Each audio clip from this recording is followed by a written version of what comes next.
हरे रामेति कृष्णेति नाम संकीर्तनं सदा लोकक्षेमाय कुर्वन्तं प्रेमिकं सद्गुरुं भजे।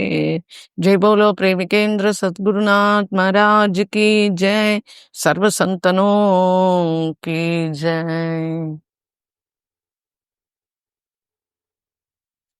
ராதேகிருஷ்ணா சகீஸ், இன்றைய தினம் நாம் தாசியா பௌரி சம்பத் அப்படின்றவருடைய சரித்திரத்தை பார்க்க இருக்கிறோம்.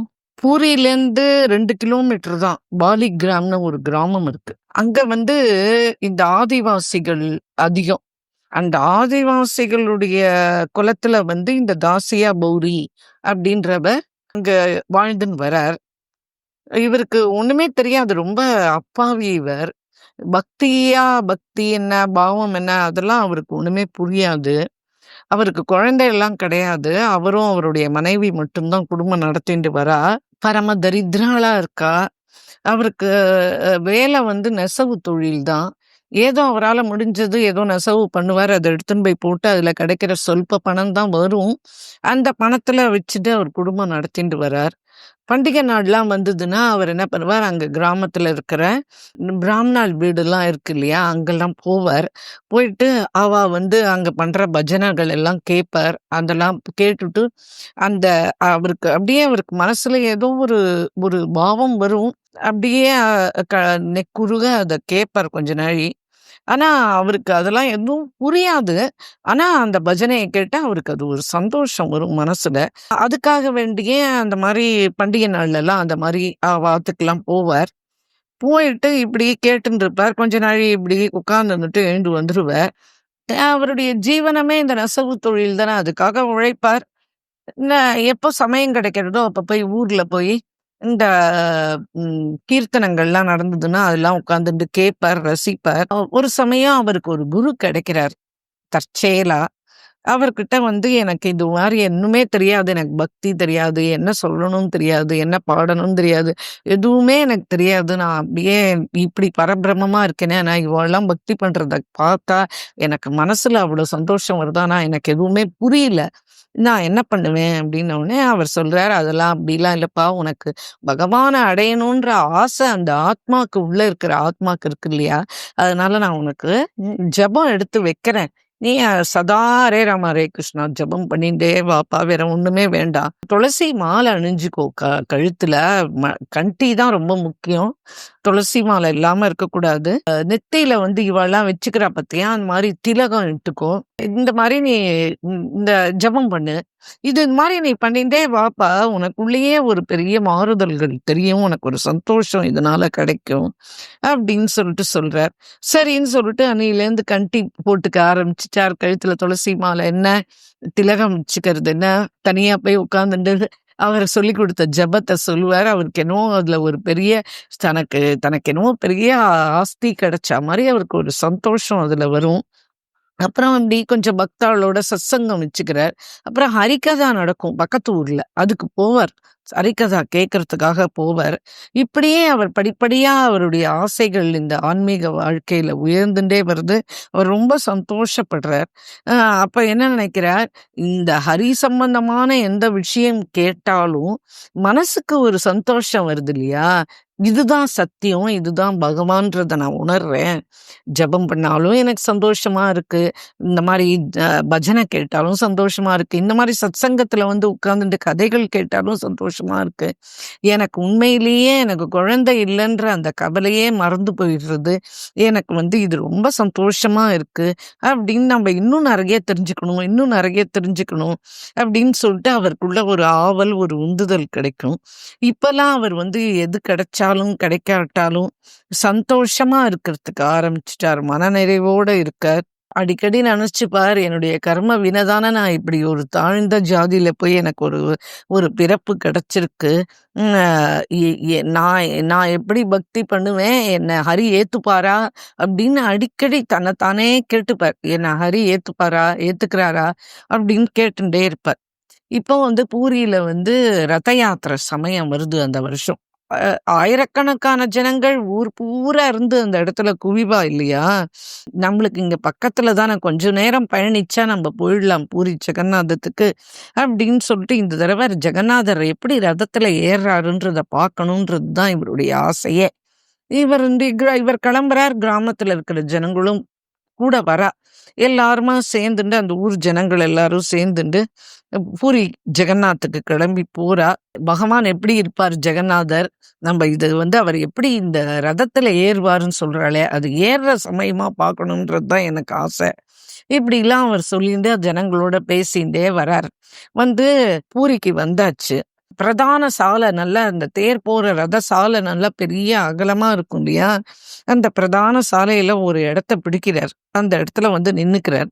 இப்போ ஜெகநாதருடைய அந்த நந்தி கோஷ ரதம், அந்த ரதம் ரெடி ஆயிடுத்து. பகவான் அதுல ஏழை பண்ணியாச்சு. அந்த ரதத்துக்கு நேர எதிர்க்க நிக்கிறார். இப்போ தாசியாக்கு பரம சந்தோஷம் உண்டாயிடுறது. உடனே தேர்ல இருக்கிற பகவான் ஜெகநாதரை பார்க்கிறார், நமஸ்காரம் பண்றார். பகவானுடைய அந்த கருப்பா இருக்கிற அந்த திருமுக மண்டலத்தை பார்க்கிறார். அவருக்கு கண்லேருந்து அப்படியே ஜலமா வழியிறது. என்ன அழகான அவருக்கு அந்த சகப்பா அவருடைய வாய் என்ன, அவருடைய கருமையான கரு கரு கருன்னு அந்த விழிகள் என்ன, என்னவோ பண்ணிட்டு வர்றது அவருடைய ஹிருதயத்துக்குள்ள. ஒரு சந்தோஷமான ஒரு கண்ணீர் அவருடைய இதான் முதல் தடவை அவருடைய வாழ்க்கையில இப்படி அனுபவிக்கிறார். கண்லேந்து ஜலமா வழியிறது. அவருடைய திருமுக மண்டலத்தை பார்க்க பார்க்க ஆசையா இருக்கு. உடனே அவர் அவருக்கு என்ன பண்ணணும்னு தெரியல. உடனே பிரபு ஜெகநாதா, நான் தான்ப்பா உலகிலேயே மகா பாபியா பிறந்திருக்கேன். நான் என்ன பண்ணுவேன்? ஆனா என்னை கைவிட்டுடாதப்பா, என்னை கைவிட்டுடாத. எனக்கு என்னவோ உன்னை பார்த்த உடனே எனக்கு உன் மேல ஒரு ஆகர்ஷணம் இருக்கு. எனக்கு எனக்கு நீ வேணுன்ற ஆசை என் மனசுல வருது. எனக்கு ஞானத்தை குடேன்பா. எல்லாரும் எப்படி பஜனை பண்றா, எல்லாரும் எப்படி சத்சங்கம் அனுபவிக்கிறா, நான் ஒண்ணுமே தெரியாத அப்பாவியா இருக்கேனே. எனக்கு நீதான்ப்பா பதித்த பாவனன் நீதானே. அதனால என்ன நீ தயவு செஞ்சு இந்த பந்தத்திலேருந்து விடுதலை பண்ணணும்ப்பா. நீதான் எனக்கு ஜெகநாதன். நான் உன்னை பரிபூர்ணமா நம்பிட்டேன். எனக்கு உன்னை பார்த்தா எங்க அம்மா அப்பாவை பார்க்குற மாதிரி எப்படி ஒரு சந்தோஷம் வருது. எனக்கு இந்த ஜென்மாலேருந்து ஒரு நல்ல ஒரு விடுதலை கொடுப்பா. எனக்கு எதுவுமே தெரியாம நான் இருக்கேனே, என்னை ஏத்துக்கோப்பா. என்ன உனக்கு பிடிக்குமா? அப்படியே பகவான்கிட்ட புலம்புறான், கதறான். அப்படியே தரையில விழுந்து நமஸ்காரம் பண்றான். இந்த பூ உலகத்திலேயே நீ ஒத்தந்தான்ப்பா சத்தியமா இருக்கிறவன். மீதி எல்லாமே மாயை தான். எதை சத்தியம்னு நான் நம்புறேனோ அது சத்தியம் இல்லைன்றத அடுத்த நிமிஷம் எனக்கு நீ காமிச்சு கொடுத்துடுற. அப்ப சத்தியம்ன்றது இருக்கிறது நீ ஒத்தந்தான்றது தானே எனக்கு தெரியறதேப்பா. இந்த சமயத்திலேருந்து நான் உன்கிட்ட கெஞ்சி கேட்டுக்கிறேன், என்னை ஏத்துக்கோ. நான் நினைச்சுட்டேன் இனிமே நீதான் எனக்கு எல்லான்ட்டு. அப்ப நான் அப்படி நினைச்சுட்டு இருக்கும்போது நீயும் அப்படிதானே என்னை ஏத்துக்கணும்ப்பா அப்படின்னு சொல்லிட்டு இப்படியே ஏதோ பகவானோட புலம்பி புலம்பி அழறான். பகவானை பார்க்கணும்னு சொல்லிட்டு திரும்பி முந்தி அடிச்சுட்டு திரும்பி முன்னாடி போறான். திரும்பி அந்த ஜனங்களா அதை பிடிச்சு கயிறை பிடிச்சு இழுக்கணும்னு நினைக்கிறான். அவனுக்கு அவனுக்கு ஒண்ணுமே அவனுடைய வசத்துல அவன் இல்லை. அவனுக்கு அப்படி ஒரு மனசுல ஒரு சந்தோஷம். சரி, அன்னைக்கு ரத யாத்திரை முடிஞ்ச உடனே கிளம்பி தன்னுடைய கிராமத்துக்கு கிளம்பி வந்துடுறான். ஆத்துக்கு வந்த உடனே மனைவி சொல்றா, வாங்கோ என்ன சாப்பிட்டேன் நீங்க பூரி ஜெகநாதம் போயிருந்தலே, ஒண்ணுமே சாப்பிடலமா அப்படின்றா. சரி வாங்கோ, நீங்க கை கால் அலம்பின் வாங்கோ, நீங்க சாப்பிட்றதுக்கு வாங்கோ அப்படின்ன உடனே போய் கை கால் அலம்பிண்டு சாப்பிட்றதுக்கு உட்காரான். அன்னைக்கு அவ சாதமும் பசலக்கீரையும் தான் பண்ணியிருக்கா. வேற ஒன்றும் அவ சமைக்கல. அப்பதான் சமைச்சு இறக்கிருக்கா சாதத்தை எடுத்து வட்டிலாட்டு ஒரு தட்டுல போடுறா. வச்சுட்டும் அதுல விளையேறுனு சாதம், அதுக்கு நடுவுல அந்த கருப்பா அந்த பசலக்கீரை பண்ணதை அப்படியே எடுத்து வச்சு ஆத்துக்கார் முன்னாடி வச்சா. இந்த விளையேறுனு சாதம், அதுல அந்த கருப்பா பசலக்கீரை, இத பார்த்த உடனே பகவான் ஜெகநாதருடைய ஞாபகம் வந்துடுத்து தாசியாக்கு. ஆஹா, இது பார்க்கறதுக்கு இந்த சாதமும் இதுவும் இவ வச்சிருக்கானா, இத பார்க்கறதுக்கு அந்த வெள்ள வெளேர்ன்னு தாமரை மாரி அவனுடைய கண்கள் இருந்ததே! அப்படிதானே இருக்கு இது. என்னால எப்படி இப்படி சாப்பிட முடியும்? திரும்பி நான் ஜெகநாதர பார்க்கறா மாரி இருக்கே! அப்படின்ன உடனே அவரால பேசவே முடியல. அப்படியே தேகம்லாம் நடுங்க ஆரம்பிச்சுடுத்து. அவன் என்னால எப்படி இத சாப்பிட முடியும்? என்னால எப்படி இத சாப்பிட முடியும்? என்ன உங்களுக்கு பிடிச்ச பசலைக்கீரையும், சாதம் தானே வச்சிருக்கேன். இப்ப எப்படி என்னால சாப்பிட முடியும்னா, எனக்கு ஒண்ணுமே புரியலையே அப்படின்னா, கண்லேருந்து ஜலம் தார தாரையா வழியறது. அழறான், விக்கறான். அ ரோமம்லாம் அப்படியே வெறச்சுன்னு போயிடுத்து. அ பைத்தியம் மாரி எழுந்து குதிக்கிறான். அ என்னென்னவோலாம் பேசுறான். இவளுக்கு எதுவுமே புரியல. அ கைய தட்டுறான், ஆடுறான், பாடுறான். ஒண்ணுமே புரியல. என்னடா இது நான் பார்த்துக்கறேன். நல்லா தானே நேத்து வரைக்கும் இருந்தார். என்ன இது மாரி இவருடைய போக்க பார்த்தாலே என்னமோ விசித்திரமா இருக்கு அப்படின்னு சொல்லிட்டு, அந்த ஊர் கிராம தலைவர்கள்கிட்ட போய் கூப்பிடுறா. இது என்னன்னு தெரியல. எங்க ஆத்துக்காரர் ஏதோ பைத்தியம் மாரிலாம் புலம்புறார், அழறார். என்னென்னவோ பண்றாரு. எனக்கு பார்க்கவே பயமா இருக்கு. இப்படிலாம் கிடையாது எங்க ஆத்துக்காரர். இந்த பூரிக்கு போயிட்டு வந்ததுலேருந்து இப்படி ஆயிட்டார். அங்க ஏதாவது மேய்ச்சிட்டாரா என்னன்னு தெரியலையே. அவருக்கு ஏதாவது தோஷம் கிஷம் வந்துடுத்தோ எனக்கு புரியல. அ ஏன் இப்படி குதிக்கிறாருன்னு தெரியலையே! சாப்பிட மாட்டேன்றார். அழறார். நான் பேசுனா அவருக்கு புரியலன்னு சொல்றார். என்ன நீங்க கொஞ்சம் பாருங்களேன். அப்டின்ன உடனே அவலாம் "என்னப்பா என்ன விஷயம்? ஏன் இப்படி இருக்க? என்ன ஆச்சு?" அப்படின்னு கேட்கிறா. "இல்ல அந்த சாதத்த பார்த்தா என் பகவானுடைய கண்ணு மாரி இருக்கே!" அது நடுவுல கண்ணங்கரேர்ன்னு அந்த கீரையும் போட்ட உடனே எனக்கு அது என்னுடைய பகவானுடைய கண் மாரி இருக்கு. நான் எப்படி இத சாப்பிட முடியும்? எனக்கு பகவானுடைய நேத்து எப்படி எனக்கு தரிசனம் ஆச்சோ, அதே மாரி திரும்பி தரிசனம் ஆறுதே! அப்படின்னு சொல்லிட்டு திரும்பியும் ஆடுறார். உடனே ஜனங்கள் "என்ன தாசியா? ஒரு நாளைக்கு நீ பூரி ஜெகநாதன பார்த்துட்டு வந்துட்டு, உனக்கு என்ன பக்தியா? உனக்கு எங்கேருந்து இந்த பாவம் கிடைச்சது? என்ன எங்களுக்கு ஒண்ணுமே புரியலையே!" அ எங்க தாத்தாலாம் சொல்லுவா, "பாவக்கிராகி ஜெகநாதர்" அப்படின்ட்டு. "அ உனக்கு அருள் ஏதாவது குடுத்துட்டாரா?" நிஜமா ஒண்ணும் இல்லம்மா. அவனுக்கு பக்தியினுடைய பரவசத்துல அவன் இருக்கான். வேற ஒண்ணும் இல்ல. அவனுக்கு அந்த பாவம் கிடைச்சிடுத்து. அதனால தான் அவன் அப்படி இருக்கான். ஜெகநாதனே பாவக்கிராகி தானே! அதனால வேண்டி இவனுக்கு அந்த பாவம் இவனுக்கு அனுக்கிரகம் ஆயிருக்கு. இன்னிலேருந்து இவன் பலிகிராம் தாஸ்ன்னு நம்பலாம் கூப்பிடணும். ஏன்னா, இவன் இவ்வளவு ஒரு பகவத் பக்தனா மாறிட்டானே ஒரே நாள்ல. அப்படின்னு சொல்லிட்டு கிராமவாசிலாம் இப்ப சொல்றா, சரிம்மா நீ என்ன பண்ணு, தனியா ஒரு கிண்ணத்துல சாதம், தனியா ஒரு கிண்ணத்துல கீரை அப்படி வை அவன் சாப்பிடுவான். நீ முதல்ல இத அங்கேருந்து எடுத்துரு அப்படின்ன உடனே அவ அத அங்கேருந்து எடுத்துடுறா. அப்புறம் தனியா ஒரு கிண்ணத்துல சாதம், தனியா ஒரு கிண்ணத்துல கீரை கொண்டு குடுத்த உடனே, இப்போ அமைதியா இவன் சாப்பிட்டுடுறான்.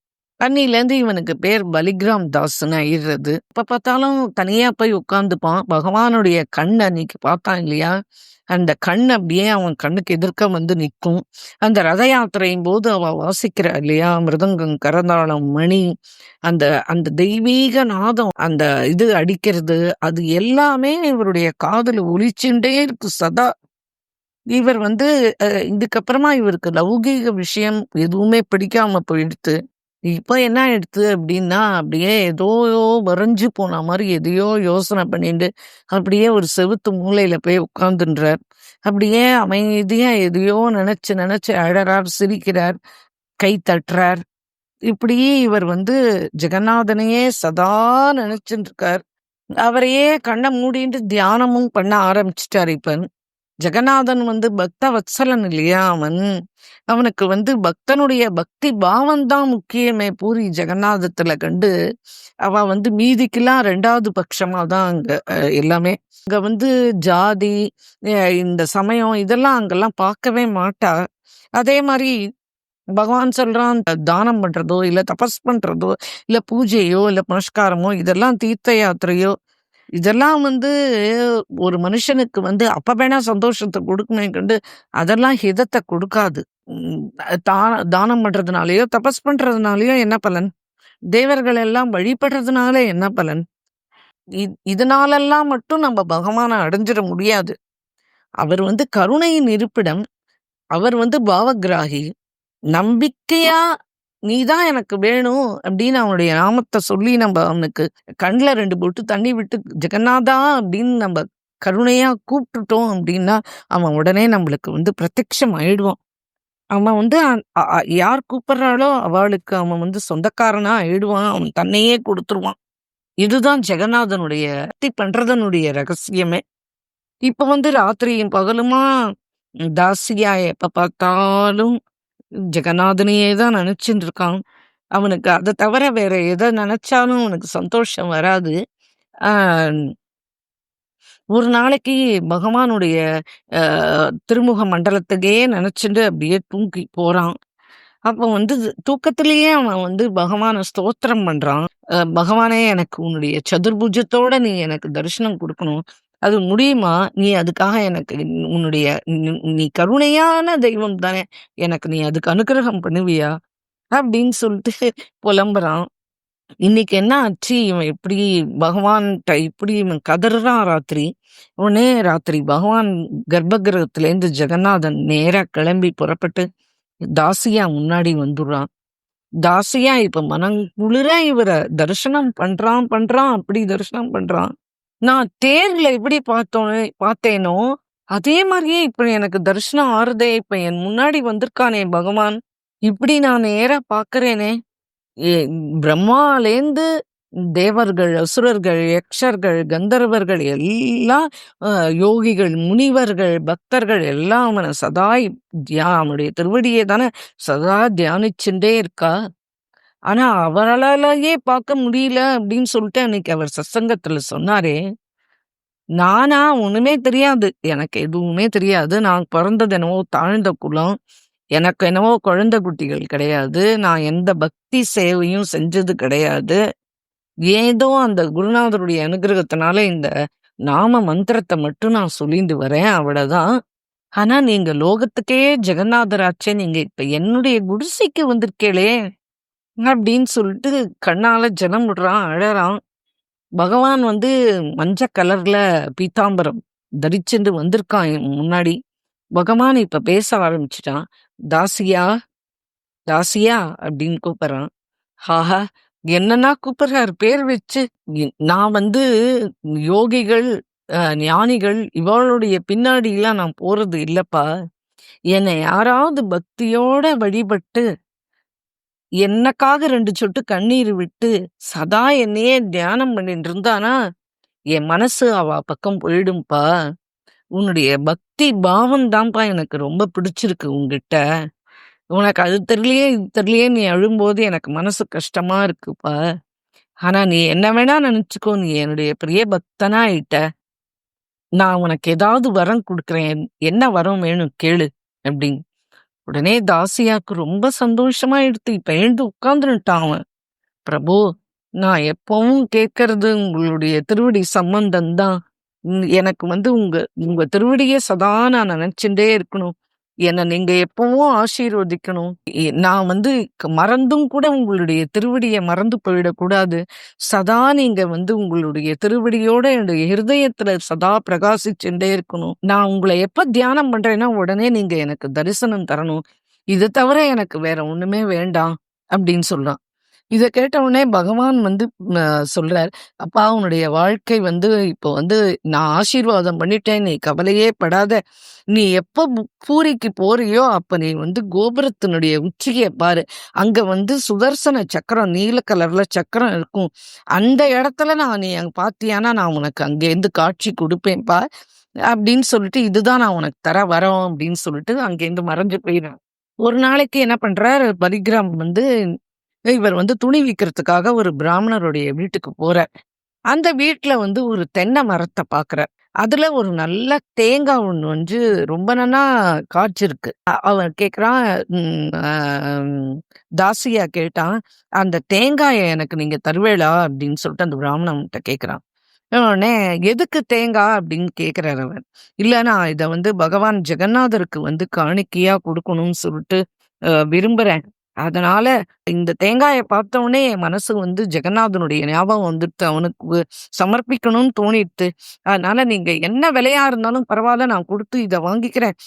நீங்க நான் இப்ப இந்த துணி வேணும்னு நீங்க கேட்ட இல்லையா? இந்த துணிய எடுத்துக்கோங்க. அந்த துணியினுடைய விலையில வந்து நீங்க இந்த தேங்காயினுடைய விலைய கழிச்சிருங்கோ. கழிச்சுட்டு நீங்க வந்து நீங்க எனக்கு மீதி பணம் குடுத்தா போதும். எனக்கு அந்த தேங்காய மட்டும் குடுங்கோ அப்படின்னு கேட்ட உடனே, அவன் வந்து ரொம்ப பேராசை பிடிச்சவன் இல்லையா? அவன் என்ன சொல்றான், உன்னுடைய துணிக்கும், இந்த தேங்காய்க்கும் எல்லாம் சரியா போச்சுப்பா. அதனால நீ இந்த துணிய நான் எடுத்துக்கிறேன். இந்த தேங்காய நான் உனக்கு குடுத்துட்டேன்." அப்படின்னு சொல்லிட்டு அவன் சொல்லிர்றான். இந்த ஒரு துணி தான் அவன் நெஞ்சிருக்கான் இத்தன நாள்ல.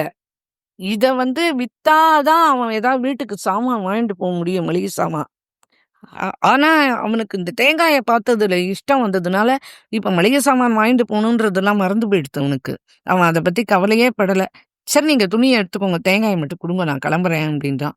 உடனே அவர் அந்த தேங்காய பறிச்சு எடுத்துன்னு வந்து அவனுக்கு குடுத்துட்டார். அவ்வளதான் அந்த தேங்காய வாங்கிண்டு இவன் பாட்டுக்கு நேரா கிராமத்துக்கு வந்துட்டான். அன்னைக்கு ஒரு பிராமணர் வந்து பூரி ஜெகநாதத்துக்கு கிளம்பின்ருக்கார். அவர் சொல்றார், "நான் வந்து நெறைய பழ வகைகள், பால் இதெல்லாம் எடுத்துட்டு பூரிக்கு கிளம்பி போறேன். பகவானுக்கு இத சமர்ப்பணம் பண்றதுக்காக போயின்ருக்கேன்" அப்படின்னோனே, உடனே இவனுக்கு ஐயோ! அப்பா இது எதேர்ச்சையா நம்ம எடுத்துன்னு வரோம். இவ பூரிக்கு கிளம்புறேன்னு சொல்றாளே! சரி இந்தாங்கோ இந்த இந்த தேங்காய எடுத்துன்னு போங்கோ. இத வந்து ஜெகநாதருக்கு நீங்க இத என்னுடைய தாசியாவோட காணிக்க அப்படின்னு சொல்லிட்டு குடுத்துருங்கோ. ந நீங்க வந்து பலிகிராம் சொல்றான்.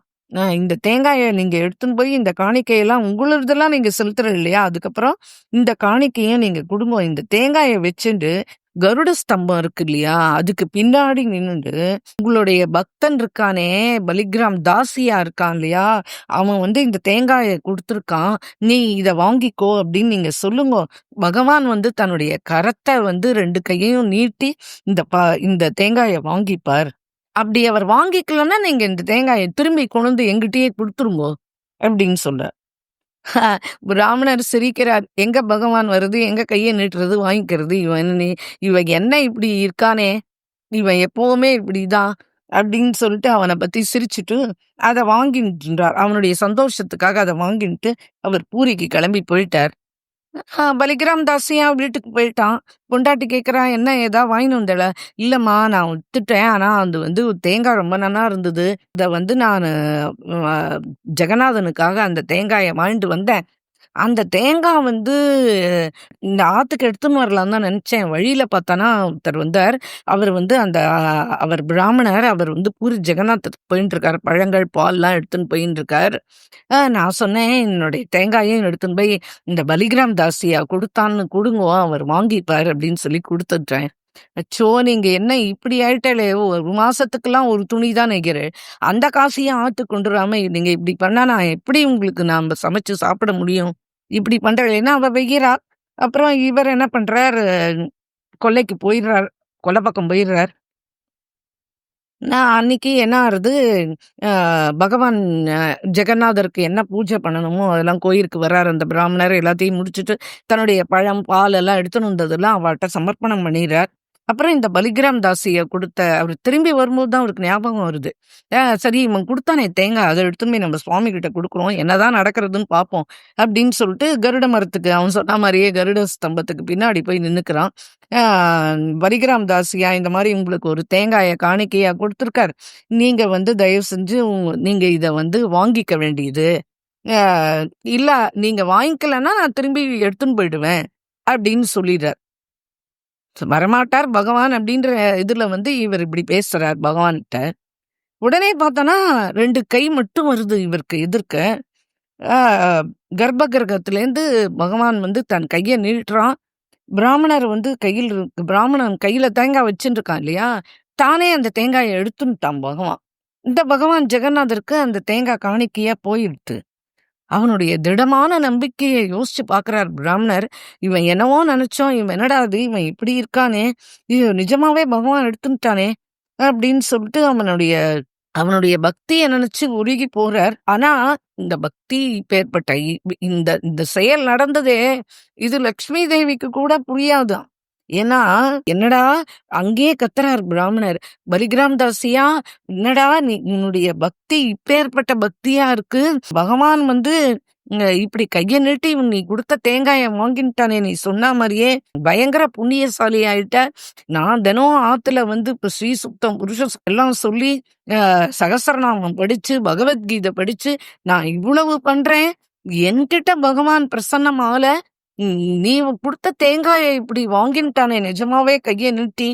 இந்த கிராமமே புண்ணியமா எடுத்து நீ வாசம் பண்றதுனால, நீ என்ன உன்கிட்ட அவன் வந்து இவ்ளோ பிரியம் வச்சிருக்கானே! அப்படி நீ என்ன பண்ண அவனுக்கு? எப்படி இது நடக்கிறது? எனக்கு ஒண்ணுமே புரியலையேன்ன உடனே பண்டாக்கள்லாம் வந்து, "என்ன நிஜமாவே தேங்காய் வந்து பகவானுடைய காலடியில இருக்கு. என்ன ஆச்சு?" அப்படின்னு கேட்டவுடனே, "இந்த மாரி வாங்கிண்டான் என் கைய நீட்டி என்கிட்டேருந்து." "ஆமா நாங்கல்லாமும் பார்த்தோம். உங்களுடைய பக்தி தான் இதுக்கு காரணம்." "இல்லப்பா என் பக்தி இல்ல. எங்க ஊர்ல வந்து தாசியான்னு அவன் ரொம்ப கீழ் ஜாதியில பொறந்தவன். அவனுக்கு ஒண்ணும் தெரியாது. மந்திரம், ஜபம், தபம் எதுவுமே தெரியாது. ஆனா அவனுடைய பாவம் வந்து பாரு பகவான் இப்படி ஏத்துன்ட்டானே அவன் சொன்னா மாரியே. அப்படின்னு சொன்ன உடனே ஊர் பூரா இந்த செய்தி பரவிட்டு, ம் எல்லா ஊருக்கு வந்தவுடனே இவர் வந்து இந்த மாரி பலிகிராம் தாஸையா ஓடி வரான். "நீங்க போனேளா? தேங்காய் குடுத்தேளா? பகவான் வாங்கிண்டானா?" "ஆமா வாங்கிண்டான். 2 கைய நீட்டி வாங்கிண்டான். தன்யம், தன்யம். நீ இந்த கிராமத்துல இருக்கிறதே மகா தன்யம்." அப்படின்ன உடனே எல்லாரும் இவனுடைய பக்திய மெச்ச ஆரம்பிச்சுட்டா. இப்ப இந்த கிராமமே தாசியாவ சூழ்ந்து நிறுத்து. சரி, ஒரு நாளைக்கு பலிகிராம் தாசியா நினைக்கிறான். அவர்ட்ட தானே நம்ம தேங்காய குடுத்தமிச்சோம். எப்படியாவது இந்த மாசத்துக்குள்ள ஒரு 2 துணி நெஞ்சு, அத வித்து இந்த பூரி ஜெகநாதத்துக்கு போய் பகவான நேரடியா நம்ம சந்திக்கணும். அப்படின்னு சொல்லிட்டு ந பகலா ஒரு துணிய நெய்யறான். நெஞ்சு அத எடுத்துன்னு போய் மார்க்கெட்ல விக்கிறான். வித்து அதுல வர காச எடுத்துக்கிறான். பகவானுக்கு ஏதாவது பிரியப்பட்ட சமாச்சாரமா வாங்கிட்டு போணும். என்ன வாங்கிட்டு போனா பகவானுக்கு பிடிக்கும் அப்படின்னு நெனச்சுக்கிறான். அப்போ அந்த சமயம் அந்த பக்கமா ஒரு மாம்பழ வியாபாரி ஒருத்தன் வரான். உடனே பெருசு பெருசா இருக்கு மாம்பழம்லாம் பார்க்கவே அப்படியே ரொம்ப வசீகரமா இருக்கு. அதனுடைய வாசனை மூக்க தொலைக்கிறது. உடனே அவன் நெனச்சுக்கிறான், ஆஹா!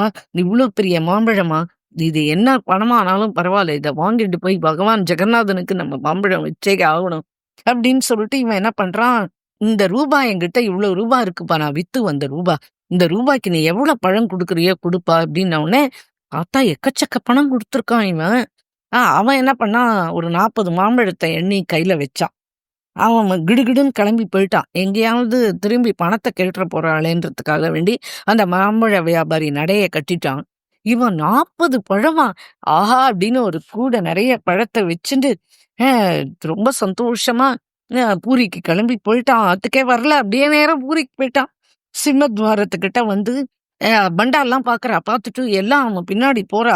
இந்த மாம்பழத்தினுடைய வாசனையும் அதனுடைய அந்த பழத்தையும் பார்த்த உடனே பண்டால்லாம் அவன் பின்னாடி போறா. அவன் நேரா மாம்பழத்த உள்ள எடுத்துன்னு போயிறான். எடுத்துன்னு போயி, நான் எடுத்துன்னு போய் நைவேத்தியம் பண்றேன். நீ எடுத்துன்னு போய் நைவேத்தியம் பண்ற." அப்படின்னு சொல்லிட்டு ஒருத்தருக்கு ஒருத்தர் பண்டாக்கள் சண்டை போட்டுக்கிறா. உடனே அவன் சொல்றான், "இந்த மாம்பழத்த எல்லாத்தையும் நைவேத்தியம் செய்ய நீங்கலாம் ஒண்ணுமே தேவையில்ல எனக்கு. அ நாங்க நைவேத்தியம் பண்ணாம எப்படிப்பா நைவேத்தியம் ஆகும்? நாங்க உன்ன உள்ள விட முடியாது. நாங்க தான் இத எடுத்துன்னு போய் நைவேத்தியம் பண்ணி ஆகணும்." அப்படின்னு சொல்லிட்டு அவலாம் இவன எடமறிச்சுட்டு எல்லாரும் சேர்ந்துட்டு சொல்றா. உடனே அவன் சொல்றான், "இல்ல, இல்ல. நான் வந்து இந்த மாம்பழங்கள வந்து நானே நைவேத்தியம் பண்ணிடுவேன். நான் நைவேத்தியம் பண்றேன். நான் நைவேத்தியம் நான் நீங்கலாம் இத தொட முடியாது. இது பகவானுக்குன்னு பிரத்யேகமா எடுத்துன்னு வந்தது. அதனால நீங்கலாம் இத ஒண்ணும் தொடக்கூடாது." உடனே எல்லாரும் பார்க்கிறா. சரி என்னதான் நடக்கிறதுன்னு பார்ப்போம் அப்படின்னு. இவன் என்ன பண்ணான், மாம்பழ கூடைய அப்படியே வச்சான். ஒரு 10 அடி அதுலேருந்து தள்ளி நின்னுட்டான். அவன் என்ன பண்ணான், அந்த நீல சக்கரத்த பார்த்தான். பகவான் சொன்னான் இல்லையா, "நான் உனக்கு நீல சக்கரத்துல தரிசனம் குடுப்பேன்ப்பா. நீ அங்க வந்தியானா, கோயிலுக்கு வந்தா இனிமே உனக்கு தரிசனம் ஆகும்." அப்படின்னு பகவான் கனவுல சொன்னான் இல்லையா. உடனே ஜெகநாதர பார்த்து கூப்பிடுறான். நமஸ்கரிக்கிறான். இப்போ அவனே ஏதோ பேசுறான் பகவான்ட்ட.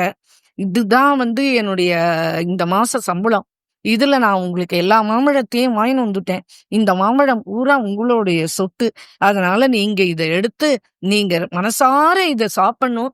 எனக்கு அது ஒண்ணுதான் ஆசைய. நான் வாங்கின்னு வந்துட்டேன். நீங்க இத ஏத்துக்கணும் எப்படியாவது." அப்படின்னு கெஞ்சுறான். நமஸ்காரம் பண்றான். எழுந்துக்கிறான். கன்னத்துல போட்டுக்கிறான். மேல பார்க்கறான். திரும்பியும் நமஸ்காரம் பண்றான். திரும்பி ஏதோ பேசுறான். உடனே பிராமணர்லாம் சொல்லிக்கிறா, "இவனுக்கு ஒரு வேளை பைத்தியம் போல இருக்கு. நீ இது எங்கேயாவது இங்க வச்சா பகவானுக்கு போய் சேருமா? அவனுக்கு அது புரியல. அவன் சண்டைக்கு வரான். சரி விடுங்கோ, நம்ம என்னதான் நடக்கிறதுன்னு பார்ப்போம்." அப்படின்னு சொல்லிட்டு பிராமணர்லாம் ஒருத்தருக்கு ஒருத்தர் சொல்லிக்கிறா.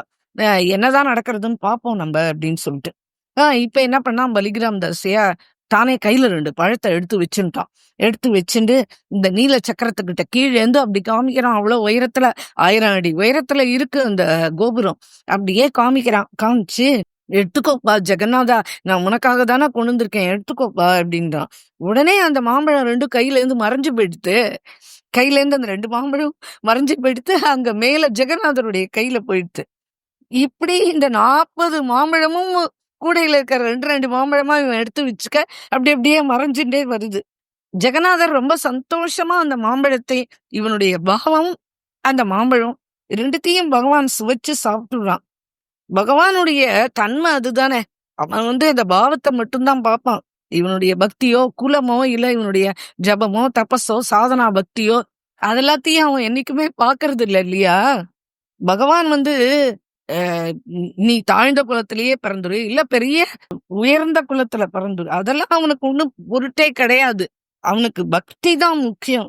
"பத்ரம் புஷ்பம் பலம் தோயம்" அப்படின்னு சொல்றாரு இல்லையா? அஹ எது பகவான் பக்தியோட சமர்ப்பிக்கிறானோ, அத அவர் ஏத்துப்பாரு அப்படின்னு சொல்றாரு இல்லையா? இப்ப நிஜமாவே அந்த மாம்பழத்த அவ அவர் ஏத்துன்னுட்டார். பெரிய உயர் குடியில பிறந்திருக்கான். அவனுக்கு சர்வ சாஸ்திரங்களும் தெரியும். சர்வ வேதங்களும் தெரியும். ஆனா பக்தி மட்டும் இல்ல அப்டின்னா, என்ன தினுசு தினுசா நைவேத்தியம் பண்ணாலும், பகவான் அத தொட்டு கூட பார்க்க மாட்டார். இப்ப எல்லா பழத்தையும் இவர் சாப்பிட்டுட்டார். பகவான் அந்த நீல சக்கரத்திலேருந்து மறைஞ்சிட்டார். இங்க இருக்கிற பட்டர்கள், பண்டாக்கள் அத்தன பேரும் என்ன இவன் கையிலேருந்து எப்படி இந்த மாம்பழம் மறையிறது? இத தானே பார்த்துட்டு இருந்தா. இப்ப அவன் என்ன பண்ணான், நேரா உள்ள போயிட்டான். பகவான பார்த்துட்டு வருவோம் அப்படின்னு நேரா உள்ள போறான். இவாளாம் பேசிக்கிறா. "என்னடா இந்த பிராமணனுக்கு ஏதாவது வசியம் விஷயம் தெரியுமா? இல்ல ஏதாவது செப்புடு வித்தை ஏதாவது பண்ணானா? எப்படி இவன் கையில இருக்கிற மாம்பழம் பூரா போச்சு? எங்க போச்சு அதெல்லாம்?" அப்படின்னு சொல்லிட்டு அவளாம் உள்ள வரா. பகவான் ஜெகநாதனுக்கு ஆர்த்தி நேரம் வந்துடுத்து. பார்க்கறா, கீழ பூரா மாம்பழ கொட்டையும் தோலுமா இருக்கு. வெறும் கொட்டைகளும் தோலும் மட்டும் இருக்கு. மாம்பழம் அத்தனையும் பகவான் சாப்பிட்டுருக்கான்றதுக்கு ஆதாரம் உள்ள தெரியுது. உடனே பண்டாக்கள்லாம் ஒருத்தருக்கு ஒருத்தர் பாத்துக்கிறா. எல்லாரும் சொல்றா, "என்ன இது? என்ன இது? எப்படி இப்படி நடந்தது?" உடனே தாசியா கிட்ட சொல்றா, "அப்பா நீ குடுத்த மாம்பழம் அத்தனையும் தின்னுட்டு வெறும் கொட்டையும் தோலும் தான்ப்பா இருக்கு சன்னதி பூரா. வந்து பாரு" அப்படின்றார். நீ பகவானுடைய பெரிய பக்தன் எங்களுக்கு புரிஞ்சு போயிடுத்து. பகவான் பாவக்கிராகி ஜனார்தனகான்ட்டு அவன் உன்னை ரொம்ப இது பண்ணிட்டான்ப்பா, உன்னை சேர்த்துட்டான். நீ வாப்பா, உள்ள வா, உன்னை உள்ள கூட்டின்னு போறேன். இல்ல இல்ல நான் கீழ் குலத்துல பிறந்தவன், நான் வரக்கூடாது. இல்லப்பா நீ வா அப்படின்னு அவ தர தரன்னு இழுத்துன்னு போறா. போய் காமிச்ச உடனே அத பாக்குறான். டேய்! அ பகவான் சாப்பிட்டுருக்கான்னு தெரிஞ்ச உடனே, அப்படியே விழுந்து தரையில புரண்டு அழறான். அவனுக்கு மயக்கமே வந்துடுத்து. அவனால அத இந்த இப்படி நீ அனுக்கிரகம் பண்ணியே இத்தன பேர் எதிர்க்க, இப்படி எல்லாரும் ஏதோ என்ன சொல்லி அவலாம் என்ன எப்படி தடியால அடிக்காத குறைதான் என்ன இப்படி பெரிய குரல் எடுத்து என்ன எப்படி வெசா, நீ எனக்கு இப்படி ஒரு அனுக்கிரகம் இவ எதிர்க்க எனக்கு பண்ணியே, நீ நிஜமாவே அந்த மாம்பழம்லாம் சாப்பிட்டியா? எனக்கு ரொம்ப சந்தோஷமா இருக்கு. நான் இன்னொரு தடவ வரும்போது உனக்கு நெறைய வாழ்ந்து வரேன். அப்படி இப்படின்னு புலம்புறான். உடனே அந்த பிராமணர்கள்லாம் இப்போ தாசியாவ கொண்டாடுறா. அப்ப பகவான் மேல இருக்கிற வஸ்திரத்த எடுத்து இவனுக்கு போத்தி விடுறா. பகவானுடைய மாலைய எடுத்து இவன் கழுத்துல பிரசாதமா போடுறா. "நீ பெரிய உன்னத நிலைய அடைஞ்சுட்டப்பா பக்தியில. அதனால உன்ன அப்படியே அவன் ஏத்துனுட்டான். நீ என்னைக்கும் நன்னா இருக்கணும்ப்பா. நீ எங்கேருந்து வர?" அப்படின்னவுடனே, "இங்க பக்கத்துல இருக்கிற பலிகிராம்ன்ற கிராமத்துல இருந்து தான் வரேன்." அப்படின்னு சொல்லிட்டு அந்த பிராமணர்களுடைய எல்லாருடைய கால்லயும் விழுந்து நமஸ்காரம் பண்றான். "எனக்கு பக்தி வேணும். எனக்கு பகவான் வேணும். எனக்கு ஜெகநாதன் வேணும். எனக்கு குழந்தைகள் கிடையாது. எனக்கு அப்பா, அம்மா கிடையாது. எனக்கு யாருமே கிடையாது. எனக்கு இவன் ஒருத்தன் தான் எனக்கு எல்லாமே." அப்படின்னு சொல்லிட்டு அவளுடைய பாத ரஜஸ எடுத்து தன் உடம்பு பூரா பூசிக்கிறான். அவளுக்கு திரும்பி திரும்பி கால்ல விழுந்து நமஸ்காரம் பண்றான். அப்புறம் தாசியா "ஓ பிராமண சிரேஷ்டர்களே! நீங்க எனக்கு இப்போ ஆசீர்வாதம் பண்ணுங்கோ. எனக்கு உங்களுடைய ஆசீர்வாதம் தான் முக்கியம். ஏன்னா நீங்க பகவான நிஜமா தினமும் தொட்டு தொட்டு நீங்க நீங்க நீங்க தொட்டு அவர பூஜை பண்றதுனால உங்ககிட்ட தான் அவருடைய சக்தி பூரா இருக்கும்." அப்படின்னவுடனே, "இதுல என்னப்பா சந்தேகம் இருக்கு? நீ பகவானையே விலைக்கு வாங்கினவன். உன்ன மாரி இந்த ஜெகத்துல யார் இருப்பா? உன்னோட ஒப்பிடுற அளவுக்கு வேற எந்த பக்தரும் எங்களுக்கு தெரியலப்பா. இப்படி நீ உன்னுடைய பக்தி வந்து அவனையே நீ ஆட்கொண்டுட்ட. அதனால வேண்டி எங்கள நாங்க இன்னைக்கு கண்ணால இத பார்த்தோமே! இது நாங்க செஞ்ச பாக்கியம். அப்படின்னு சொல்லிட்டு அவளாம் அவன அப்படியே கட்டிப்பிடிச்சு தழுவுறா. உடனே அவனுக்கு பகவான நமஸ்காரம் பண்றான். ஜெகநாதா! நான் வந்து என் நமஸ்காரம் ஒண்டி தான் உனக்கு பண்ண முடியும். நான் ஒரு ஏழை. என் கையில எதுவும் கிடையாது. எனக்கு எந்த மந்திர தந்திரங்களும் தெரியாது. எனக்கு வந்து ஒரே ஒரு வேண்டுகோள் தான் உங்ககிட்ட. என்ன அப்டின்னா, நீங்க நெறைய ரூபம் எடுத்திருக்கேன்னு அன்னைக்கு அவர் சத்சங்கத்துல சொன்னாரே! 10 அவதாரம் எடுத்திருக்கேள் அப்டிலாம் சொன்னாரே அவர். 24 அவதாரங்கள் உங்களுக்கு இருக்கு அப்டிலாம் என்னென்னவோலாம் அவர் சொன்னார். எனக்கு எதுவும் சரியா புரியல. ஆனா எனக்கு உங்களுடைய பலவித ரூபங்கள பார்க்கணுன்ற ஆசை மட்டும் எனக்கு இருக்கே! அப்டின்னு சொன்ன உடனே பகவான் என்ன பண்ணான், உடனே "நீ வெளியில வா, நான் உனக்கு தரிசனம் தரேன். அந்த ம் இந்த இதுகிட்ட வாப்பா நீ. ட வெளியில வந்து அந்த சக்கரத்த பாரு, நீல சக்கரத்த நான் சொன்ன இடத்துல உனக்கு தரிசனம் குடுப்பேன்னு சொன்னேன் இல்லையா? அந்த இடத்துக்கு வா நீ." அப்படின்னு சொன்ன உடனே அவன் கர்ப்பகிரகத்துலேருந்து ஓடி போறான். போய் வெளியில நின்னு திரும்பியும் அந்த அந்த இடத்த பார்த்து, அந்த மேல இருக்கிற அந்த சக்கரத்த பார்த்து நமஸ்காரம் பண்ணான். பார்த்த உடனே அங்க பகவான் ஜெகநாதனா முதல் தரிசனம் குடுத்துட்டு, கல்கி மத்ஸ்யாவதாரத்துல ஆரம்பிச்சு கல்கி அவதாரம் வரைக்கும் காட்சி குடுத்துட்டான். இப்போ 10 அவதார காட்சியும் அவனுக்கு குடுத்துட்டான். உடனே பலிகிராமி தாசியா தரையில விழுந்து நமஸ்காரம் பண்றான், அழறான், தரையில முட்டிக்கிறான், எழுந்து எழுந்து கன்னத்துல போட்டுக்கிறான். ஆஹா! நான் தன்யமானேன், நான் தன்யமானேன்னு குதிக்கிறான். அதுக்கப்புறம் அப்படியே கோயில் வாசல்லயே உட்கார்ந்துட்டு இருக்கான் ராத்திரி வரைக்கும். கோயில் அடைச்சா விட்டு அப்புறம் அங்கேருந்து அப்படியே கிளம்பி நடந்து, நடந்து, நடந்து இன்னைக்கு பகவான் பண்ண லீலைகள் எல்லாம் நினைச்சு பார்த்துண்டு ஆத்துக்கு வந்து சேர்றான். மனைவி கிட்ட சகலத்தையும் சொல்றான். மனைவி ஆறத் தழுவுறா. எனக்கு இந்த மாரி தரிசனம் கிடைக்கலையே! நீங்க மட்டும் இப்படி போயிட்டு வந்தீகளே! எனக்கு இந்த தரிசனம் கிடைக்கலையேன்னு அழறா. அப்படிலாம் இல்லம்மா, பகவான் ஜெகநாதன் எல்லாருக்கும் சமமானவன். யார் பக்தி பண்ணாலும் அவளுக்கு உடனே அவன் அனுக்கிரகம் பண்ணுவாம்மா. நீயும் அப்படி கேளு, உனக்கும் அது கிடைக்கும்மா அப்படின்னு சொல்றான். அப்புறம் அவ வந்து என்ன அன்னைக்கு அன்னைக்கு வெறும் 2 ரோட்டி தான் பண்ணியிருக்கா, சோள ரொட்டி. அந்த 2 ரோட்டிய எடுத்துன்னு வந்து வச்சா, ஆமா அத சாப்பிட்டுட்டு ஜெகநாதனையே தியானம் பண்ணிட்டு படுத்துண்டான். இப்படி இந்த பகவான் ஜெகநாதனுடைய நேத்து ஜெகநாதன் வந்து பகவான் எப்படி பிருந்தாவனத்துல இருக்கிற பக்தனுக்கு காட்சி குடுத்து, அவர அனுப்பிச்சு ஜெகநாதத்திலேருந்து பகவான் எப்படி பிருந்தாவனத்துக்கு வந்தாருன்றத பார்த்தோம். இன்னைக்கு ஜெகநாதன் வந்து எப்படி கீழ்குளத்திலேயே பிறந்திருந்தா கூட அவன தன் தலைமையில வச்சுன்னு கொண்டாடுறான். அவனுக்கு எப்படி அனுக்கிரகம் பண்ணான்? அப்படின்ற அந்த சரித்திரத்த அவருடைய சரித்திர தாசியாவுடைய சரித்திரத்த பார்த்தோம்.